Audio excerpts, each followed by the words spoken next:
Assalamualaikum warahmatullahi wabarakatuh.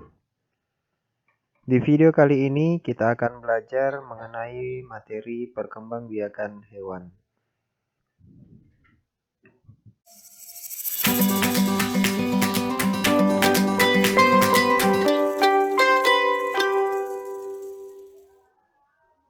Perkembangbiakan hewan terbagi menjadi dua, yaitu dengan cara generatif dan yang kedua adalah dengan cara vegetatif.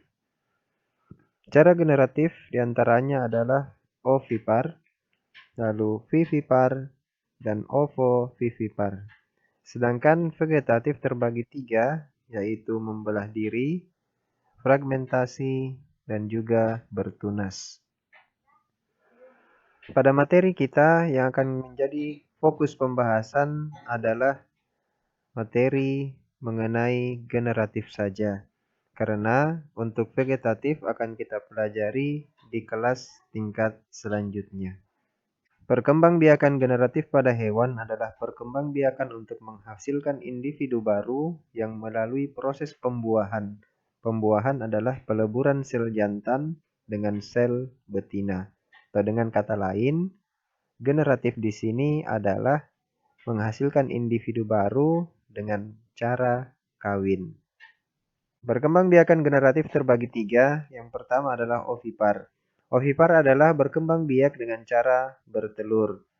Contohnya ada betafish, kemudian ada jenis-jenis unggas, ayam, burung-burung, dan lain sebagainya.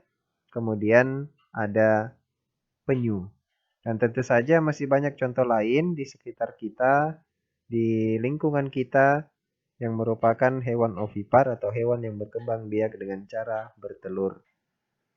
Cara berkembang biak generatif yang kedua adalah vivipar. Vivipar ini adalah berkembang biak dengan cara melahirkan. Dalam artian, hewan ini mengandung anaknya, kemudian dilahirkan. Contohnya adalah kucing, kemudian ada sapi, ada kuda, dan banyak lagi hewan-hewan di sekitar kita yang merupakan hewan vivipar atau berkembang biak dengan cara melahirkan. Kemudian yang ketiga adalah ovovivipar. Ovovivipar ini adalah gabungan dari hewan vivipar dan juga ovipar. Jadi dia berkembang biak dengan cara bertelur sekaligus melahirkan. Jadi embrionya berkembang di dalam telur. Calon anaknya itu tinggal di dalam telur, mendapatkan asupan makanan dari cadangan makanan yang ada di dalam telur, bukan dari tubuh induknya. Dan telur tersebut tetap berada di dalam tubuh induknya sampai telurnya menetas. Setelah menetas di dalam tubuh induknya, baru kemudian anak itu keluar dari tubuh induknya. Jadi konsepnya hewan ini sebenarnya bertelur, akan tetapi telurnya tidak langsung dikeluarkan ke luar tubuhnya, akan tetapi tetap disimpan di dalam tubuh sampai kemudian telur itu sudah siap atau sudah menetas, baru kemudian anaknya dikeluarkan dari dalam tubuhnya. Contoh hewan ovovivipar adalah guppyfish, kemudian ada kadal, dan yang terakhir ada ular. Bahkan di sebagian kasus, ular yang melahirkan anaknya masih terdapat telur-telur yang ikut keluar. Nanti kemudian telur itu akan menetas. Jadi dia mengeluarkan telur sekaligus anak. Untuk ular jenis-jenis tertentu saja. Jadi tidak semua juga ular itu ovovivipar. Karena sebagian besar ular itu bertelur. Kemudian vegetatif untuk sekedar pengetahuan saja.